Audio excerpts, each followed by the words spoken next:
everyone, welcome to Locked On Lakers for Monday. Brian Kamenetsky, Andy Kamenetsky, LeBron James returns to the practice floor. What comes next for the Lakers? That's next for us.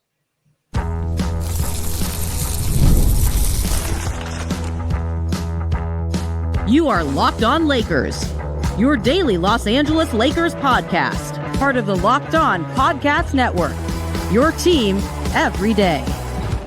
Thanks to everybody for making Locked On Lakers your first listen of every day on the #1 ranked sports podcast network in the entire universe. Brian Kamenetsky, Andy Kamenetsky here. Of course, many of you watch on YouTube as well. The Locked On Lakers YouTube channel, over 37,000 subscribers there. So no matter where you get your podcasts, whether that's the audio version, Spotify, Apple, YouTube, we appreciate you being here.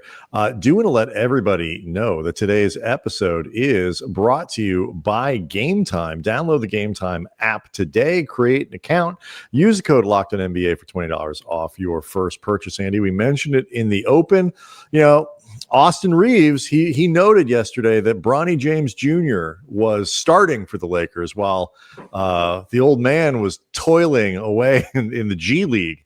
Well, it looks like Pops is going to get a call up. He's going to be practicing with the big club on Monday.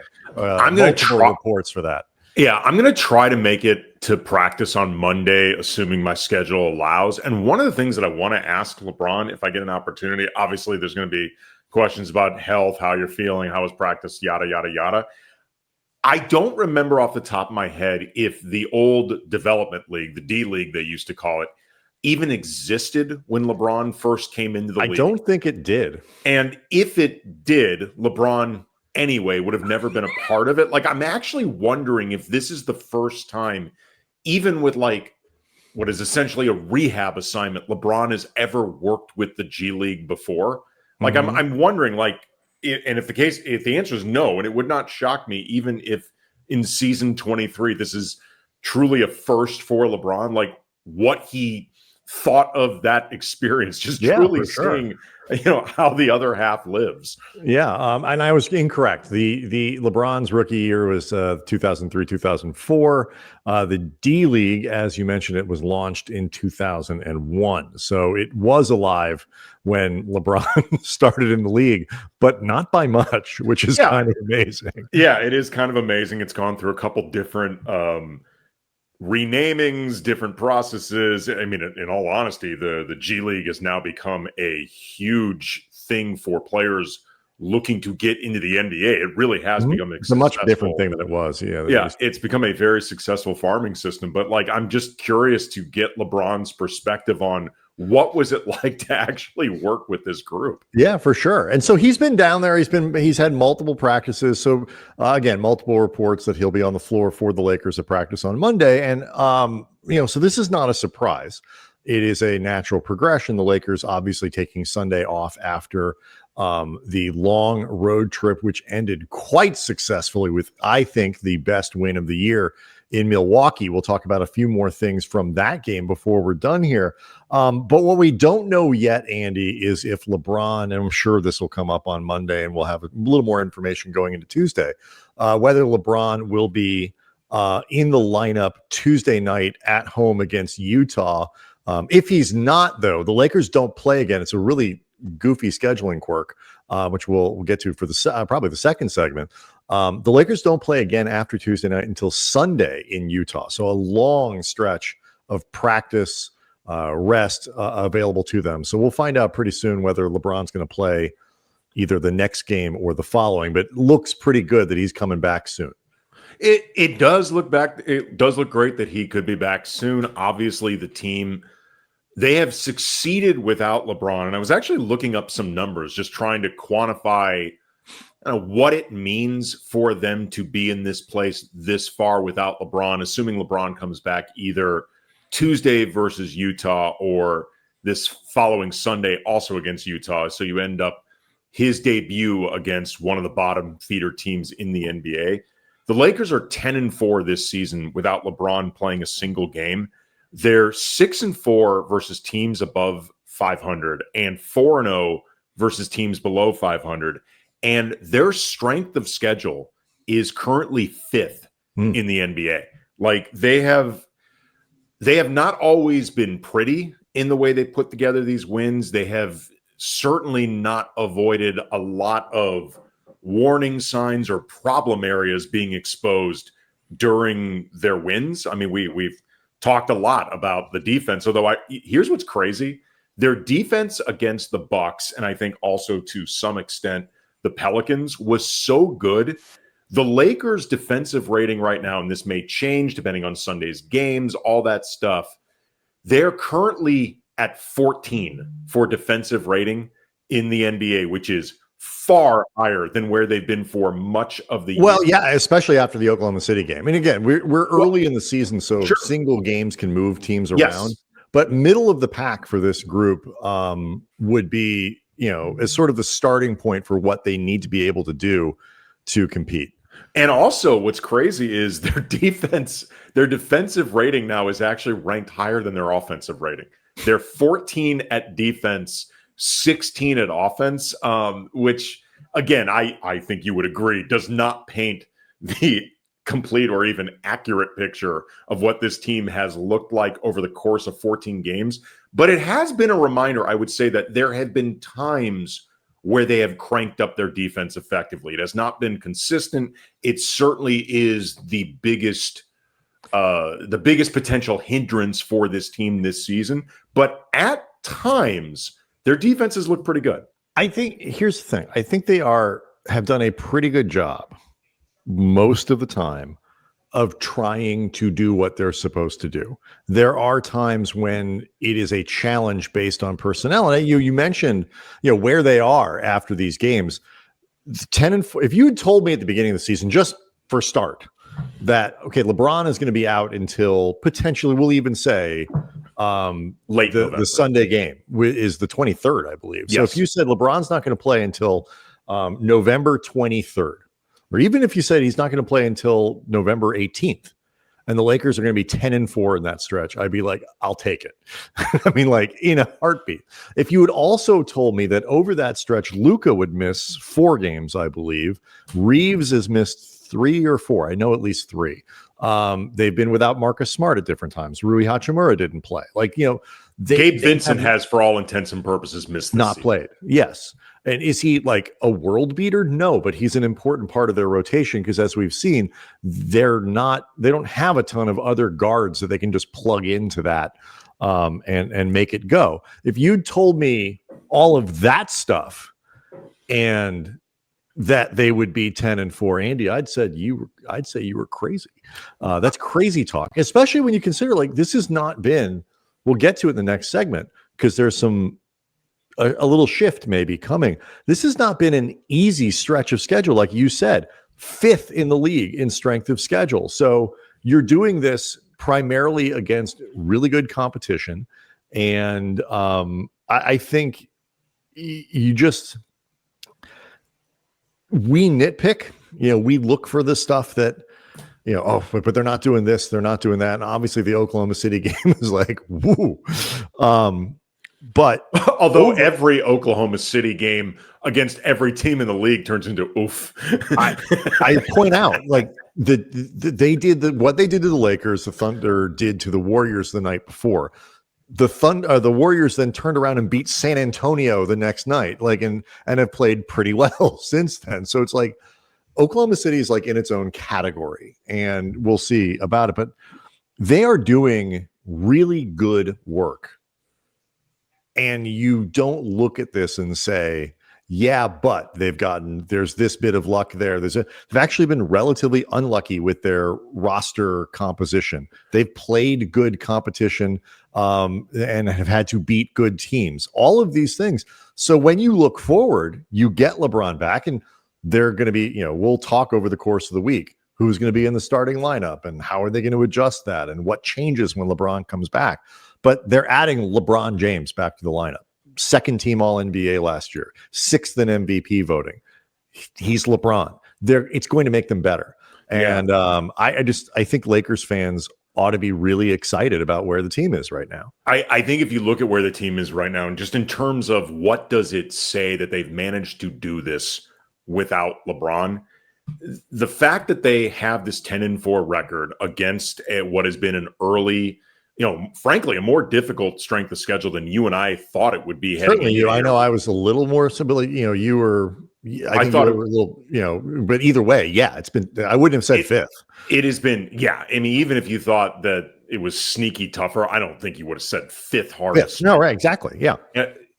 I think it speaks to the fact that they've been a resourceful group. And if nothing else, this to me is the type of thing that underscores the importance of chemistry, because they all have talked about all season, and it came up after last night's win, or Saturday's win in Milwaukee. And I kind of exemplified by a very fun, goofy, eccentric stream of consciousness post-game interview from Deandre Ayton, which is otherwise known as a standard Deandre Ayton post-game interview. Mm-hmm. But those guys are talking up chemistry. You can see and hear guys chiming in as Ayton is doing his interview.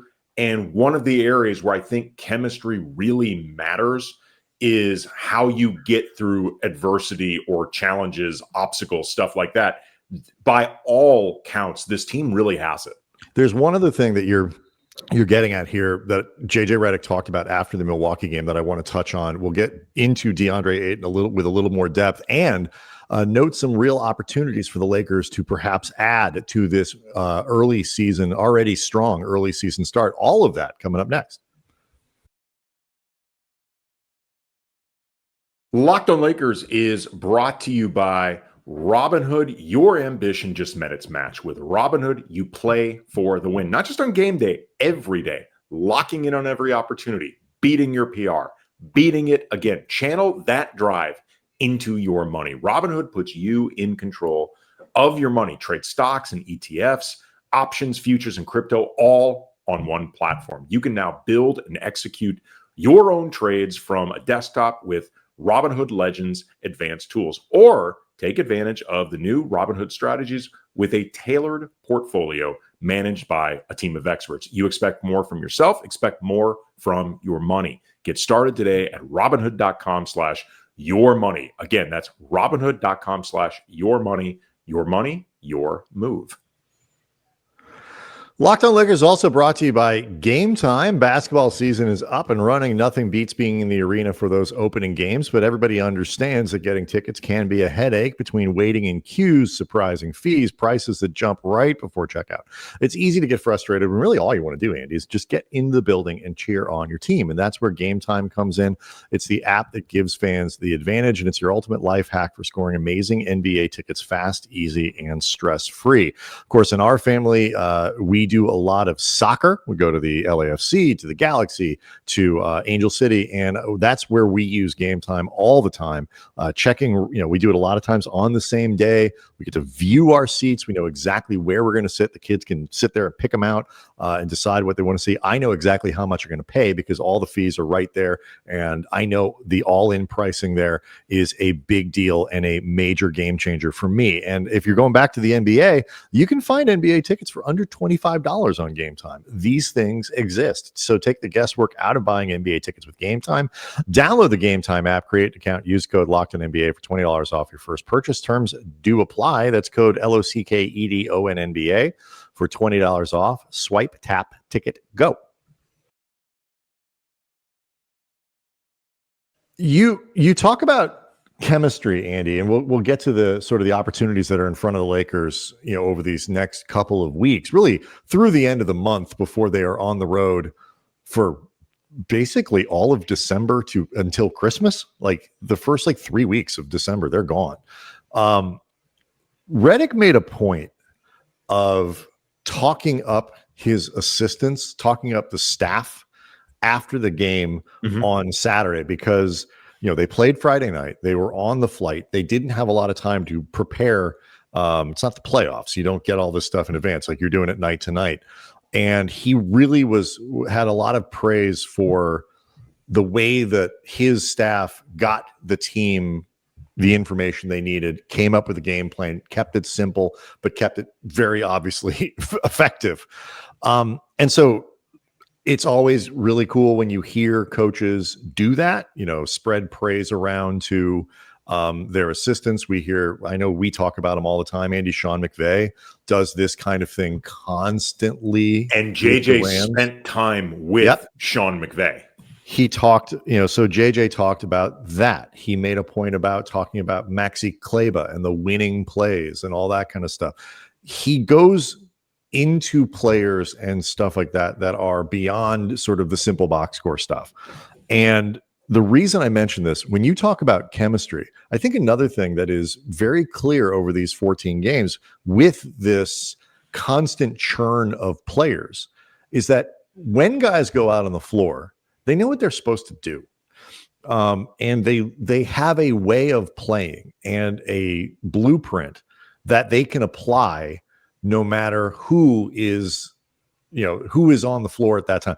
The effectiveness can change, but everybody seems to be on the same page, doing the same thing night after night, which is obviously important. Yeah. I mean, an example of this, we've talked over the last week, and it's been, I think, Milwaukee win notwithstanding, the weakness of bench scoring has been an issue over the course of this road trip. It's really been an issue over the course of this season, unless like LaRavia puts up 25. Right. But in these games when, say, the bench unit of Jake LaRavia, Dalton Connect, Jackson Hayes, Jared Vanderbilt are not prolific enough. They are not producing enough counting stats to really help the starters maintain a lead, maybe build a lead, all of that stuff. It never feels like Jake, Jackson, Vando, or even Dalton don't understand what they're supposed to be doing. They may not execute it.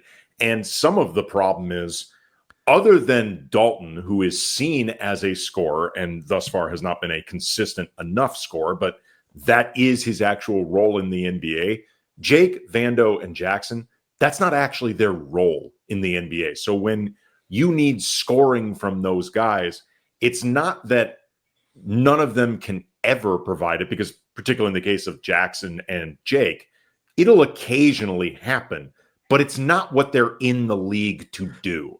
And at that point, you're asking more from them than what is their standard role, but they all, to your point, get their role. And so I credit to the coaching staff. And so you look, though, at what's coming. And I think this is important. Like, we did just talk about how, the schedule maybe hasn't been has been harder than people might have anticipated going into the season. So I hesitate to say suddenly it's going to get easier. But Andy, the Lakers are 10-4. And in this little stretch, they're home, aside from the Utah game, they're home for the rest of the month. They play Utah at home. That's Tuesday. Then they play Utah again on Sunday. So that opportunity is both two games against bad teams, but also 4 days, give or take, of practice time to be able to work on any areas of slippage and all that kind of stuff, while also getting your guys some rest and therapy and whatever they might need to get ready. Then you have a surprisingly bad Clippers team. Even if you didn't buy the hype, I don't think most people anticipated. What are they like? They're like 3-7 or 4-7 or something, 4-8. It's been really bad for the Clippers thus far. We'll see who's available to play for them when that game rolls around, but they have not played well. The bottom has completely fallen out in Dallas. They are 4-8 as of this. 4-8 on Sunday. I believe they play Sunday night. And Dallas, the bottom has completely fallen out. Not sure when Anthony Davis is going to play again. Very weird thing going on there, where it seems like Team Davis says he can go play and the ownership isn't signing off on letting him back on the floor. Real quick. And I don't know how much of this is the ownership group not having faith in the Mavericks medical staff and being worried about, some type of medical bodily setback with AD, because it always feels like there's something. How much of this not unreasonable? How much of this is them not wanting him to play because they are worried about him potentially getting hurt and hurting his trade value? Them just going straight into tankathon, like whatever. I'm sure more details and information will surface.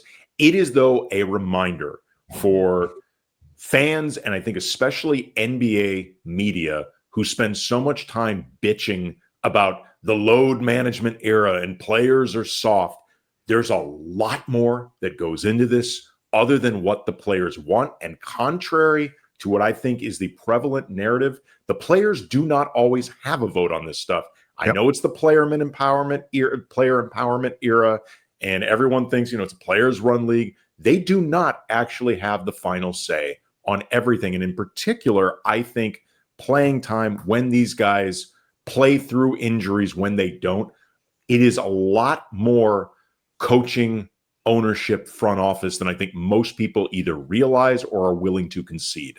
So, I mean, I think, it could be tanking, I certainly think they're going to be looking to move AD. But, you go back to the schedule following the Dallas game, the bottom seems to be dropping out of the Mavericks completely. Even again, if you didn't think they were going to be a high-end playoff team, what's happening there now? I certainly did not. A little worse than expected. You get the Pelicans, and then you get a surprisingly competitive thus far Phoenix team.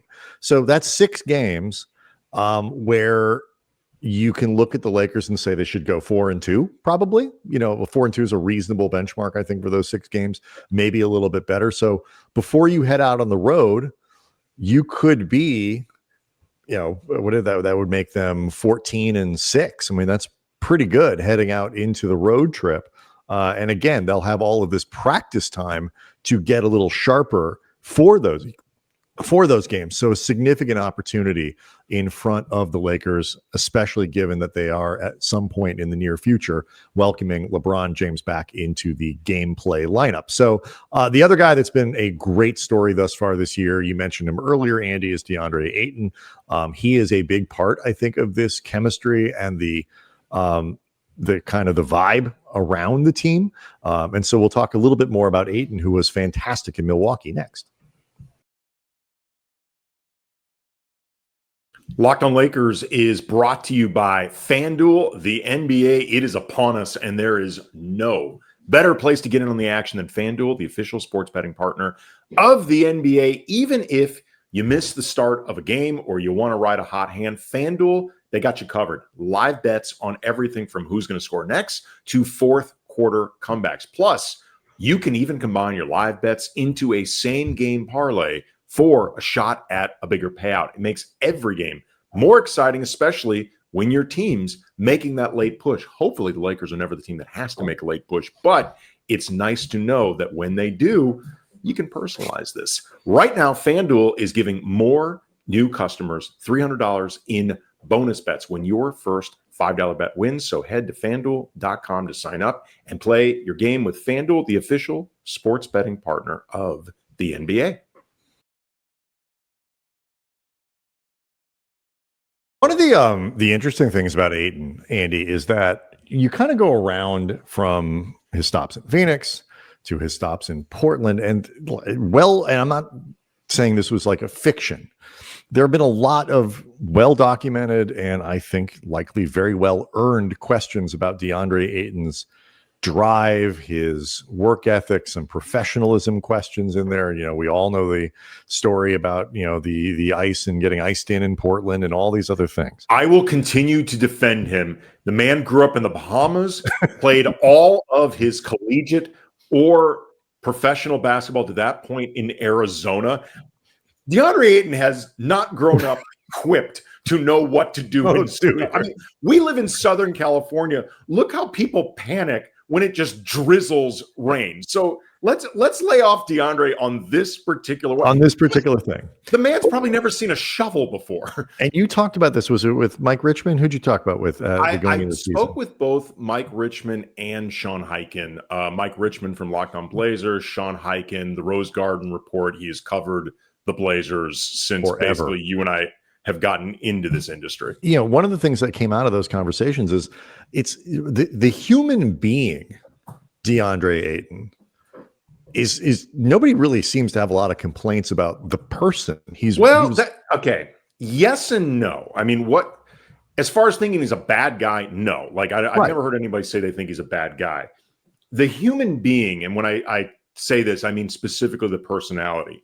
One of the things, I'm pretty sure it was Sean Highkin who brought this up, and Sean, for what it's worth, liked DeAndre a lot on a personal level and actually in the scouting report of Deandre Ayton that we did for this show, and also on my show, Lakers Talk, for ESPN 710, my weekly Lakers talk show, which, by the way, will be this Monday. And we're going to have Mike Garcia, a.k.a. Canyon Driver on Twitter. He's going to appear. We're going to talk about the impressions of the team so far, but also Adu Thiero, who he knew very well from scouting Thiero and was incredibly excited when the Lakers traded up twice to be in the opportunity to draft him. But Sean brought up, and that as much as DeAndre's personality in and of itself, good guy, and nobody thought he was a bad guy, there could be times where he would be kind of goofy and loose when maybe the moment didn't call for it. Yes. And I think that is interesting for where they are now, because things are going very well. DeAndre's playing well, and we've seen his post-game interviews are a very fun, flighty stream of consciousness adventure that I think his teammates really enjoy. But what I have liked so far is in the games where they haven't played well, at least based off what I've seen post-game, DeAndre is not making attempts to keep things inappropriately light and loose. He's been saying we played like ass and we need to do better. But what you're getting at is kind of what I'm getting at as well. It's like bad timing, too loose at those to me are professionalism questions. That's understanding time and space. That's not, he is a bad guy. He's a guy that from a personality standpoint, people seem to like. And what I think is helping, we touched on this a little bit after the Bucks game, but I really think it's helping is that he gets here. And so much of that baggage is secondary because there are no question. There are people tapping their feet and just sort of waiting for DeAndre Ayton to fail. And that was the prediction from a lot of people, not you and me. But there are people who are waiting and I think, quite frankly, rooting for DeAndre Ayton to fail in LA. And the difference, though, is those things, he's not expected here to be a voice in the locker room. He is not expected to be an all-star every night. He is not like there will be, it's going to be annoying when Ayton doesn't play. Like, he's raising the bar, and we'll notice if he has a couple off games. We did during this road trip. Yeah. But the difference is, I think people look at Ayton, or at least should look at Ayton, not as an all-star who is going to go out and kill it, is expected to go out and kill it 8 out of 10 games, 9 out of 10 games. That's what the all-star players are expected to do. He's supposed to come here and check the boxes on a night-to-night basis of playing hard, playing focused, get some rebounds, and the offense, if you contribute that on any given night, awesome.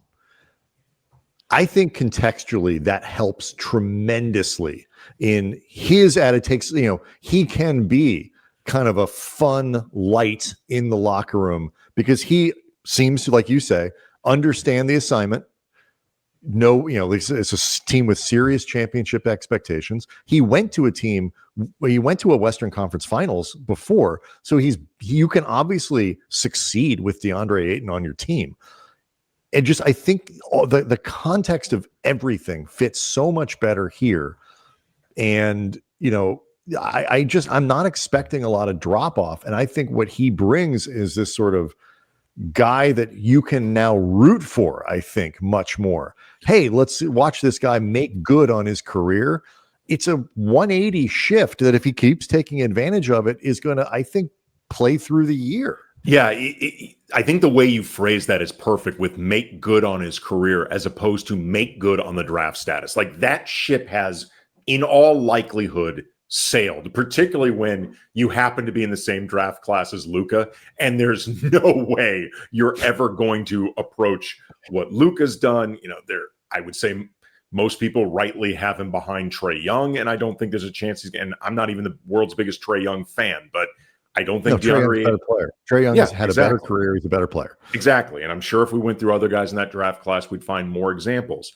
But making good on his career is a completely different thing. And from the Lakers' perspective, you don't need to look for the signs of, oh, that's the guy that was taken number 1 overall. Like, we're about to get that guy. It'd be great if it happened, but it's not mandatory. The thing that I'm always looking for is signs of backsliding, signs of not maintaining the focus and the intensity. And as you said, not even understanding the assignment, because I think DeAndre gets it, the accepting the assignment, embracing the assignment.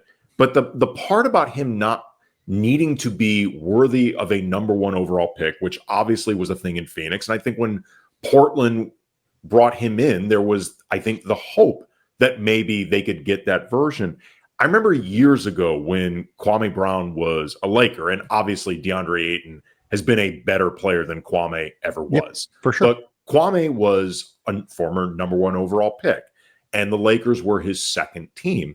And I remember talking with him about just the expectations of being number 1 overall, much less handpicked by Jordan, all that stuff.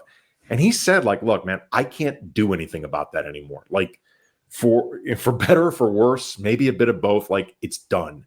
I'm never going to be seen as worthy of that. I just need to be the best player I can be. I just need to prove that I can be in the NBA. And look, for all the bleep that Kwame took over the course of his career, guy had a 12-year career. He made like $75 million. In the grand, do I think he could have probably used college in terms of being more mentally and professionally ready for the NBA? Yes. Like, Kwame grew up very poor in a lot of chaos, and he just was not, in a lot of ways, prepared for being an adult with a job like this or whatever, especially under the scrutiny of Michael Jordan and all this other stuff. And then the Lakers, like, we both actually really liked Kwame when we covered him. He's a really great guy and much more thoughtful and right. You know, we both actually thought very highly of him when we covered him, but like, he wasn't ready for a lot of this. But the flip side is, had he stayed a year or two in college, maybe he, the warts start showing more. He's drafted lower in the first round, maybe not drafted all in the first round. The bottom line is, his career worked out because it set up him and his family for life. Like, and I think it helped him, as much as Kwame, I think, was never truly comfortable with the scrutiny of being in the NBA. I do think it helped him that he seemed to understand, like, it's pointless to try to show that I was worthy of a number 1 overall pick. Like, because he wasn't, and that's right. And what I feel from Ayton is a certain, and I've not been around him, and this is not me sitting down with long conversation, but there's a lightness around and about this season so far with him, where some of I think that burden is taken away. And I'm